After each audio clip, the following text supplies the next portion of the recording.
স্বৈরাচারী কর্মকাণ্ড করেছে, আমরা তার বিচার চাই।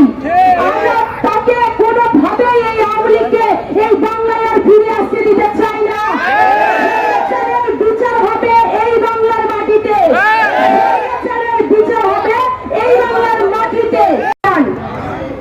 বিজয়ের পর আমরা এই উত্তরবঙ্গের স্বনামধন্য প্রতিষ্ঠান সরকারি আজিজুল হক কলেজ, আমরা সেখানে মিলিত হবার সুযোগ পেয়েছি।